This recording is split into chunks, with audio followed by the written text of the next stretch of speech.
ಅನೇಕ ವಿಚಾರಗಳಿದ್ದಾವೆ. ಒಂದು ರಾಜ್ಯಸಭಾ ಚುನಾವಣೆ ಇದೆ, ವಿಧಾನ ಪರಿಷತ್ ಚುನಾವಣೆ ಇದೆ, GBA ಚುನಾವಣೆ ಇದೆ. ಆಮೇಲೆ ಇವತ್ತು ಸಂಪುಟ ಪುನರ್ರಚನೆ ಆಗಬೇಕು ಅನ್ನೋದು ಕೂಡ ಇವತ್ತು ದಿವಸ ಇದೆ. ಪಕ್ಷವನ್ನು ಬಲಿಷ್ಠಪಡುವಂಥದ್ದಿದೆ. ಹಾಗೂ ಮೋದಿ ಸರ್ಕಾರದ ವೈಫಲ್ಯಗಳ ವಿರುದ್ಧ ಹೋರಾಟ ಮಾಡುವಂಥದ್ದು ಕೂಡ ಇದೆ.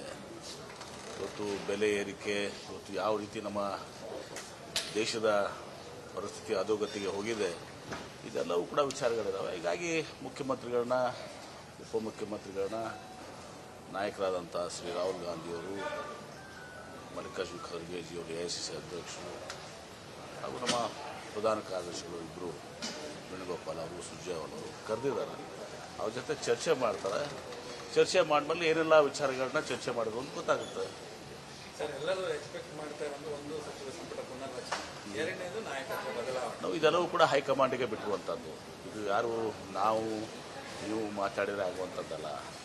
ಪ್ರತಿಯೊಂದಕ್ಕೂ ನಮ್ಮ ಕಾಂಗ್ರೆಸ್ ಪಕ್ಷದಲ್ಲಿ ಹೈಕಮಾಂಡ್ ಈಸ್ ಸುಪ್ರೀಂ, ಅಂತಿಮ, ಅದು ಫೈನಲ್.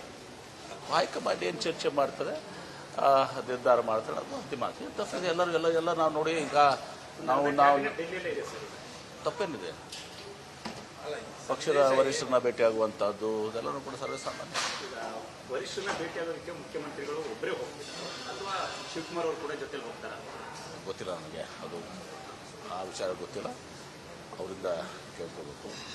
ನಾವು ನಮ್ಮ ಕಾಂಗ್ರೆಸ್ ಪಕ್ಷದಲ್ಲಿ ಒಂದೇ cabinet, no kitchen, everybody is in kitchen cabinet. ಕಾರ್ಯಕರ್ತರು ಒಳಗೊಂಡು ಎಲ್ಲರೂ ಕೂಡ ಒಂದೇ ಇರಲಿ, ಭೇದ ಭಾವನೆ ಇಲ್ಲ. ಇದು ಈಗ ಶಾಸಕರಿಗೆ ಮತ್ತು ಸಚಿವಾಕಾಂಕ್ಷಿಗಳಿಗೆ ಅವರಿಗೆ ಒಂದು ಗುಡ್ ನ್ಯೂಸ್ ಸಿಗುತ್ತೆ ಇವತ್ತಿನ ಒಂದು ಸಭೆಯಲ್ಲಿ. ಗೊತ್ತಿಲ್ಲ, ನಾನು ಹೆಂಗೆ ಹೇಳಿ, ಅವ್ರದ್ದು ರಾಹುಲ್ ಗಾಂಧಿ ಅವ್ರ ತಲೆಯಲ್ಲಿದೆ, ಅವ್ರ ವಿಚಾರಗಳಿದ್ದಾವೆ, ಅದು ನಾನು ಹೆಂಗೆ ಹೇಳಕ್ಕೆ. ಮುಖ್ಯಮಂತ್ರಿಗಳನ್ನು ಭೇಟಿ ಆಗ್ತಾ ಇದ್ದೀವಿ, ಅವ್ರ ಜೊತೆನೇ ಬಂದಿದ್ದೀವಿ ನಿನ್ನೆ. ಅದರಲ್ಲಿ